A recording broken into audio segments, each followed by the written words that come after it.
دوپہر ڈل رہی تھی کہ ہم مشرق کی طرف روانہ ہوئے۔ اسی طرف سے جناتھن آ رہا تھا۔ یوں میرا دل کہتا تھا ہماری رفتار تیز نہ تھی، حالانکہ ہم ڈھلان اتر رہے تھے۔ ہم مال و سامان سے لدے ہوئے تھے، کمبلوں اور اشیاء و خورد و نوش کا کافی ذخیرہ ہمارے پاس تھا۔ ہم یہ سامان پھینک دیتے، لیکن یہ خطہ جہاں ہم سفر کر رہے تھے بالکل غیر آباد تھا۔ کوئی 1 میل چلنے کے بعد میں تھک کر بیٹھ گئی۔ ہم نے پیچھے دیکھا، پہاڑی کی چوٹی پر نیلے آسمان کے پس منظر قصر ٹرکولا اپنی تمام تر ہیبت ناکی کے ساتھ کھڑا تھا، اور اس کے پیچھے پہاڑوں کا سلسلہ تھا، اور سامنے برف سے ڈھکا ہوا راستہ تھا جو بلندیوں سے نیچے اتر رہا تھا۔ ہر طرف وحشت برس رہی تھی، اور کہیں دور سے بھیڑیوں کے چلانے کی آواز آ رہی تھی۔ پروفیسر صاحب کسی ایسی جگہ کی تلاش میں تھے جہاں ہم تھوڑی دیر کے لیے سستا لیں اور بھیڑیوں سے محفوظ رہیں۔ تھوڑی دیر بعد پروفیسر صاحب نے اشارے سے مجھے بلایا۔ میں اٹھ کر ان کے پاس پہنچی۔ انہوں نے بے حد اچھی جگہ تلاش کر لی تھی۔ چٹانی سلسلے میں ایک شگاف تھا جس میں داخل ہونے کا دروازہ نیچے اور محراب بھی تھا۔ وہ میرا ہاتھ پکڑ کر مجھے اس شگاف میں لے گئے۔ مینا، یہاں تم سردی اور برف سے محفوظ رہو گی۔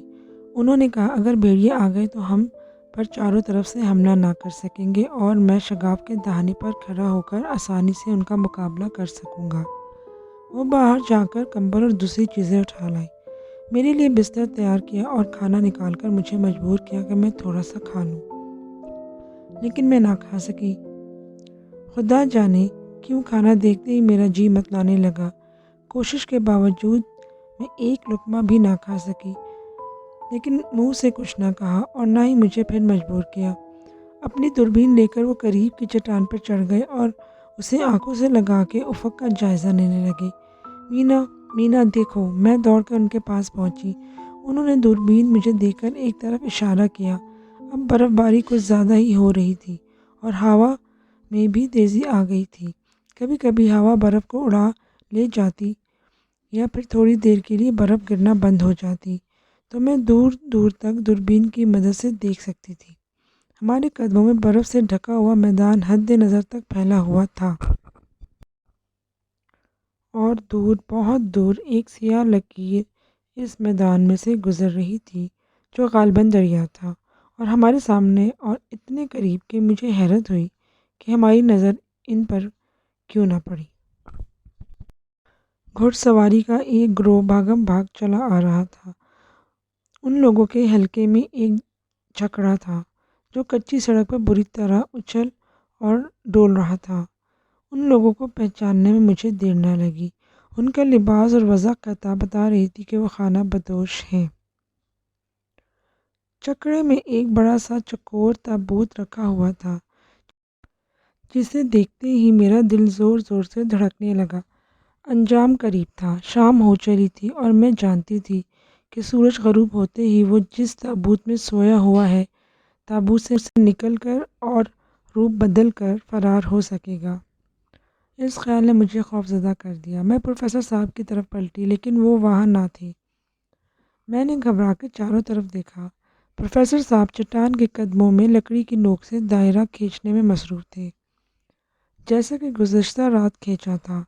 دائرے کے محیط پر مقدس روٹی کے ٹکڑے بکھیر کر وہ میرے پاس آئے اور بولے، اس دائرے میں تم کم سے کم اس عفریت سے تم محفوظ ہو۔ انہوں نے میرے ہاتھ سے دوربین لے کر اپنی آنکھوں سے لگا لی۔ چند ثانیوں کے لیے برف گرنا بند ہو گئی۔ پروفیسر صاحب نے کہا، معلوم ہوتا ہے کہ وہ لوگ بہت عجلت میں ہیں، گھوڑوں پر بے تحاشا چابک برسا رہے ہیں۔ اور پھر چند ثانیوں کی خاموشی کے بعد کہا، وہ لوگ سورج غروب ہونے سے پہلے منزل تک پہنچ جانا چاہتے ہیں۔ مینا، ہم شاید جیتی ہوئی بازی ہارنے والے ہیں۔ خیر، جو خدا کی مرضی۔ برف گرنے لگی اور ہم کچھ دیکھ نہ سکے، لیکن تھوڑی دیر بعد ہی برف گرنا پھر بند ہو گئی۔ پروفیسر صاحب نے دوربین آنکھوں سے لگا لی اور چند لمحوں بعد خوشی سے چیخ کر بولے، مینا دیکھو دیکھو دیکھو، وہ 2 گھڑ سوار حیرت انگیز تیز رفتاری سے چکڑے کی طرف آ رہے ہیں۔ دونوں شمال کی طرف سے آ رہے ہیں، اس لیے یقیناً ہمارے دوست کینسی اور جان ہیں۔ لو یہ دوربین، اور اس سے پہلے کہ برف دوبارہ گرنے لگے انہیں پہچاننے کی کوشش کرو۔ میں نے دوربین لگا کر شمال کی طرف دیکھا۔ وہ دونوں ڈاکٹر سیوٹ اور کونسی ہی تھے، کیونکہ ان میں سے ایک بھی جینیتھن کا سانحہ تھا۔ لیکن ساتھ ہی مجھے یہ احساس ہوا کہ جینیتھن بھی زیادہ دور نہیں۔ میں نے جنوب کی طرف دیکھا اور میرے منہ سے خوشی کی چیخ نکل گئی۔ دوسرے دو گھڑ سوار خطرناک تیز رفتاری سے بھاگے آ رہے تھے۔ ان میں سے ایک میں نے پہچان لیا، جینیتھن تھا، چنانچہ دوسرا آرتھر تھا۔ وہ دونوں بھی چکڑے کی طرف آ رہے تھے۔ میں نے پروفیسر صاحب کو ان دونوں کی آمد کی اطلاع دی تو وہ خوشی سے تالیاں بجانے لگے۔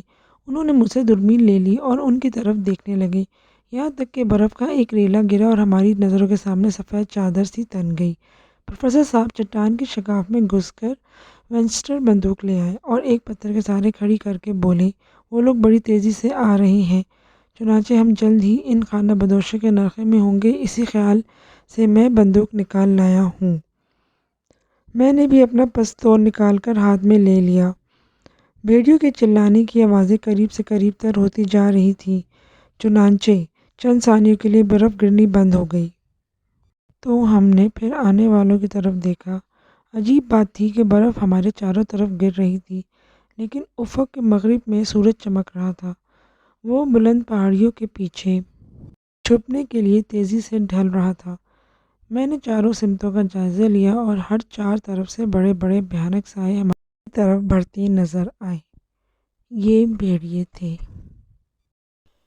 جی تو ناظرین، انشاءاللہ قسط نمبر 2 میں جلد ہی لے کر آپ کے سامنے حاضر ہوں گی۔ اس وقت تک کے لیے اجازت دیجیے، اپنا اور اپنے بڑوں کا خیال رکھیے۔ خدا حافظ۔